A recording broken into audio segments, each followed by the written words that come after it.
কসবা থানা পুলিশের গোপীনাথপুর থেকে ৮ কেজি গাঁজাসহ ২ জনকে গ্রেফতার। ফারজানা রশিদ রূপার সহযোগিতায় শুনছেন সংবাদ শিরোনাম। কসবা টিভির ডেস্ক রিপোর্ট।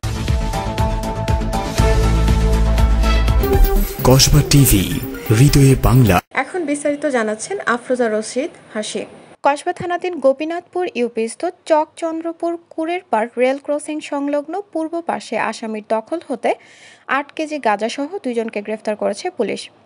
ব্রাহ্মণবাড়িয়া জেলার কসবা থানা অফিসার ইনচার্জ মোহাম্মদ আব্দুল কাদেরের সার্বিক তত্ত্বাবধানে কসবা থানা এলাকায় মাদক উদ্ধার অভিযান পরিচালনা করা হয়।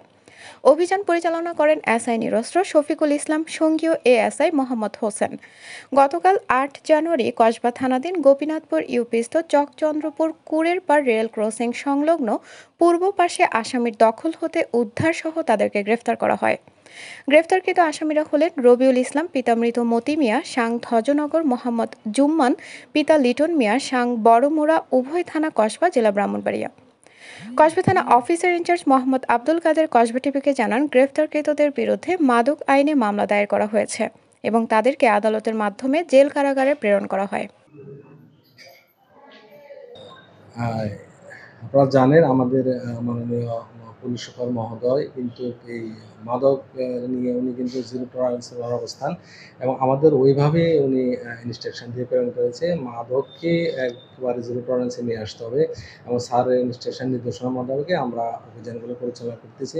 আর মাদকের আসামি আমরা ধৃত করেছি এবং তাকে আমরা বিজ্ঞ আদালতে সোপর্দ করেছি। আমি আপনাদের দৃঢ়ভাবে বলতে চাই যে আমি মাদকের সাথে কোনো আপোষ, কোনো প্রকার কোনো কম্প্রোমাইজ করব না এবং আমি মাদক ব্যবসায়ীদের মাঝে এই আতঙ্কটা আমি অবশ্যই ছড়াই দিতে চাই যে কেউ যদি মাদক ব্যবসা করে বা মাদকের সাথে কোনো সম্পৃক্ততা পাওয়া যায় তাদেরকে ইনশাআল্লাহ ছাড়বো না, আইনের আওতায় নিয়ে আসবো। কসবা টিভির সংবাদের সাথে থাকার জন্য ধন্যবাদ জানাচ্ছি। পরবর্তী সংবাদ পেতে আমাদের চ্যানেলটি সাবস্ক্রাইব করে রাখুন।